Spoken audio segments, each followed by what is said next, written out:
ধরুন হঠাৎ আপনি মারা গেলেন। গভীর রাত, চারপাশে নিস্তব্ধতা, মানুষের ঘরে আলো নিভে গেছে, কুকুরের ডাকও থেমে গেছে, শুধু বাতাসের হালকা শশ শব্দ। ঘরের ভেতর তুমি গভীর ঘুমে। হঠাৎ বুক থরফর করে উঠে বসে গেলে, মনে হলো শ্বাস আটকে আসছে। চোখ খুলে যা দেখলেন তাতে রক্ত হিম হয়ে গেল। তোমার নিজের দেহটা তোমার সামনে পড়ে আছে, চোখ বন্ধ, ঠোঁট নীরব, নিঃশ্বাস নেই। তুমি তাকিয়ে আছো নিজের লাশের দিকে। প্রথমে বিশ্বাস করতে পারছো না। তুমি হাত বাড়াতে চাইলে কিন্তু হাত নেই।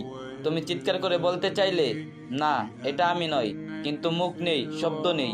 তখন বুঝতে পারলে তুমি মৃত। দুনিয়ার সবকিছু পেছনে ফেলে তুমি বেরিয়ে গেছো, আর কখনো ফিরে আসবে না। হঠাৎ ঘরের দেয়ালগুলো মিলিয়ে গেল, চারপাশে অদ্ভুত অন্ধকার নেমে এলো। মাটির গন্ধ, কাফনের কাপড়ের গন্ধ ভেসে আসছে। তুমি কাঁপতে কাঁপতে দাঁড়িয়ে আছো। হঠাৎ শীতল বাতাস কেটে গেল। সামনে দুজন ফেরেশতা দাঁড়িয়ে আছে। তাদের চেহারা ভীষণ ভয়ঙ্কর, চোখ আগুনের মতো, কণ্ঠস্বর বজ্রপাতের মতো।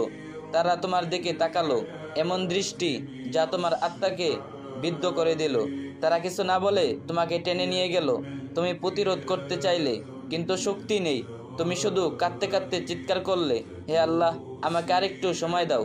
আমি নামাজ পড়তাম, আমি তওবা করতাম, আমি গুনাহ ছেড়ে দিতাম, কিন্তু আর কোনো সময় নেই। পৃথিবীর সব সুযোগ শেষ হয়ে গেছে। কিছুক্ষণের মধ্যেই তুমি দেখতে পেলে একটা গভীর গর্ত, তোমার কবর। অন্ধকার স্বেচ্ছেতে ভীতিকর। হঠাৎ তোমাকে ফেলে দেওয়া হলো সেই গর্তে। উপরে মাটি পড়তে লাগলো, আলো কমে গেল, শব্দ থেমে গেল। তুমি একা, সম্পূর্ণ একা। হঠাৎ বজ্রের মতো গর্জে উঠলো ফেরেশতাদের কণ্ঠস্বর। কে তোমার রব? তোমার দিন কি? তোমার নবী কে? তুমি উত্তর দিতে চাইলে, কিন্তু মুখ শুকিয়ে গেছে, জিভ নড়ে না, তোমার বুক ফেটে যাচ্ছে, চোখ থেকে অশ্রু ঝরছে। তুমি কাঁপতে কাঁপতে বলছো, আমি জানতাম, আমি জানতাম, কিন্তু আমি করিনি। হে আল্লাহ, মাফ করে দাও। কবরের দেয়াল তখন চাপ দিতে শুরু করলো। অস্থির মজা ভেঙে যাচ্ছে মনে হলো। চারপাশে সাপ বিচ্ছুর গর্জন। তুমি কাঁপতে কাঁপতে চিৎকার করলে, কিন্তু কেউ শুনলো না।